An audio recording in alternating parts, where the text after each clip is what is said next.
I've got my list compiled for this afternoon's video. I'll just post these whenever I come up with ideas. Sometimes it's morning, sometimes it's afternoon, sometimes all day long. I'm full of brilliant ideas. Yeah, I'm good for brilliant ideas. Anyway, or as my viewers might have either way, they might consider them less than brilliant. In fact, a lot of people may consider them less. It depends upon the idea. Now, I've had some good ideas. I've had some real flops. I'll admit that. Now, I'm going to start off with Iran, the latest Iran peace deal. And I don't know why I get the idea that this peace deal is probably not worth the paper it's written on. Just kind of the history of this type of thing, that somebody's not going to be somebody's going to be unhappy with something and just keep lobbing missiles or blocking straits or whatever. I just kind of think that this peace deal is probably not worth the paper that it's written on, or whatever media that it's compiled on.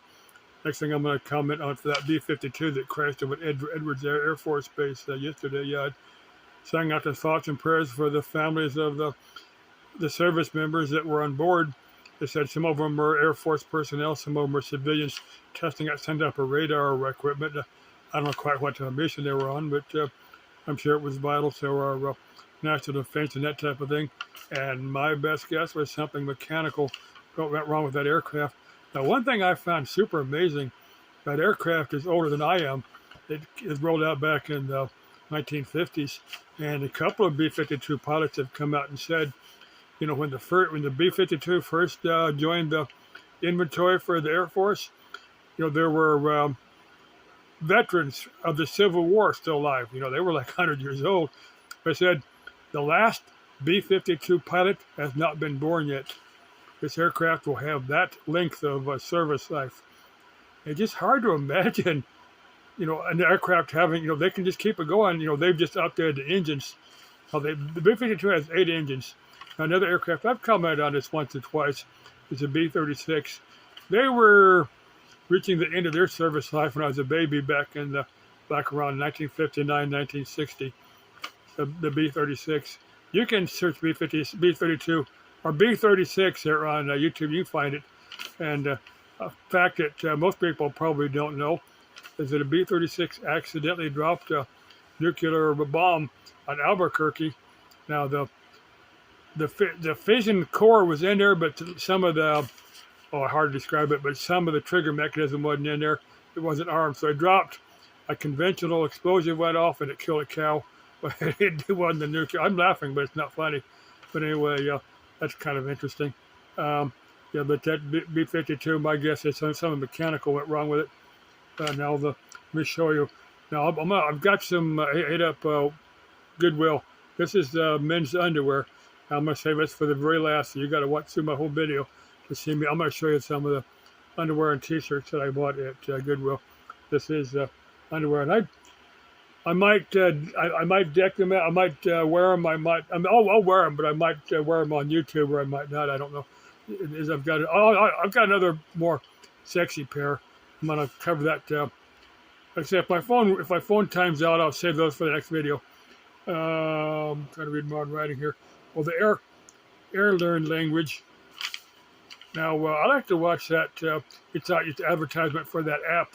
Pretty sure that app is free, but there's some pretty good videos if you're into learning different languages.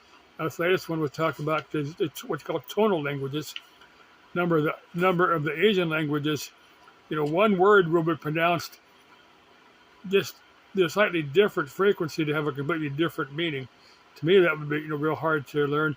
Now, there's a handful of words in English that you know, just very slight. Oh, I can't think of anything off the top of my head. The one I'm thinking of in Spanish, well, like the numbers from 50, 67 to 70. There's several of them in there that are real close, you know, 50, 60, 70, like that are real close. And there's another one that's muñeco and muñaco. I'm probably not saying it right. One's like a doll, like a child would play with. Other one's like a crazy old lady. I remember talking to a lady that had a little doll, and I think I used the wrong one because she gave me a real funny look.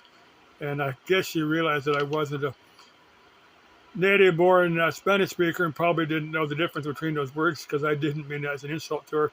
But you got to be careful when you use a language that you don't use the wrong word, because there are, well, like Passado and pescado. Pescado is fish, and passado is heavy. So a lot of words that are real close. See, you got to be kind of careful when you're using a language. Now, bin store, that's that one. I covered that. I want to get back over there again. I want to see if they've got more of those drones. Maybe I could get another. Maybe I could see one over there for 20, 25 bucks. They did have a camera. I'm not sure what the YouTube rules are. You know, what they would apply to me not being monetized.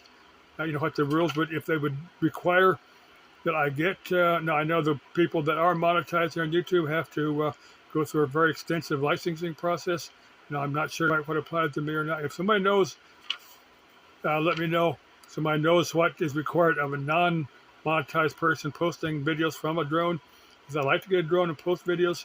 Now, if I do need to get the license, I know a little bit about, you know, I'm not a pilot, but I do know a little bit about it, and I could probably pass the test. Trying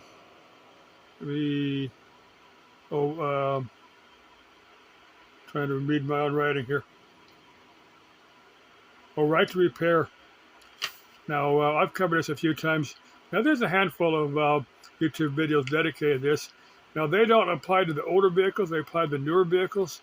Now, most of the newer vehicles, so maybe 10 years older and newer, they've got a lot of what they call proprietary software, ones that the engine management systems, the vehicles, the software to make it steer, the software to make it brake, a lot of what they call proprietary. They don't want, they're very, very careful not allow that information out to independent repair facilities.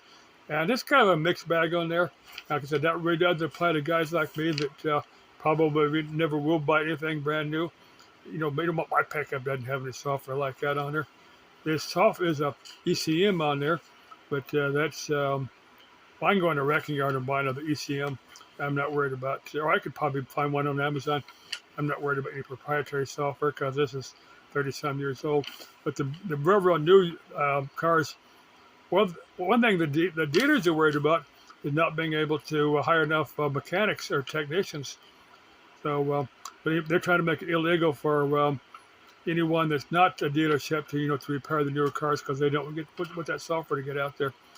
I'm just asking my viewers, what are your thoughts on that? If you want to buy a brand new vehicle. Now, if you're a gearhead like me, you say, well, I don't care. I don't give an F. Because I ain't buying anything brand new. Hang on, trying to read my own. Hang on, let me take my glasses off so I can read that. Dead hiker. Yeah, let me get to that because that's something pretty serious. Just on the news. Well, they had somebody drowned up in Lake Pleasant. I had a girlfriend drowned up there about 30-some years ago. I'll cover that in another video. Yeah, we got a little girl together. I'll cover that. But let me get this dead hiker now. I just on the news this afternoon. I guess somebody this morning, somebody had been missing for about 4 days. Now, the couple comments I'm going to make on that. One thing, if you're going to hike here, if you're not acclimatized to our warm weather, you always take water with you and really, really be prepared. The best thing is to have somebody with you that is acclimatized, someone that's familiar with these trails, someone that's familiar with our weather. And you get out there as soon as this particular trail opens. Like I said again, this was someplace in Phoenix, a trail that I'm not really familiar with. But yeah, somebody, my guess, either succumb to our heat or succumb. Maybe, they will have people fall. People will go off trail and fall. Because there are some of those trails you can do that. Some of those trails that go off trail. Now, I've covered this lady a number of times up in White Tanks. This was 3 or 4 years now.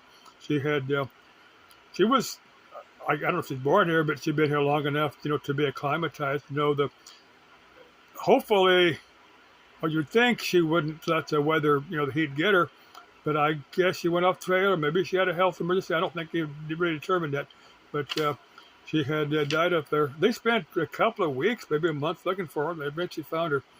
Like I said, she was familiar with White Tanks Park.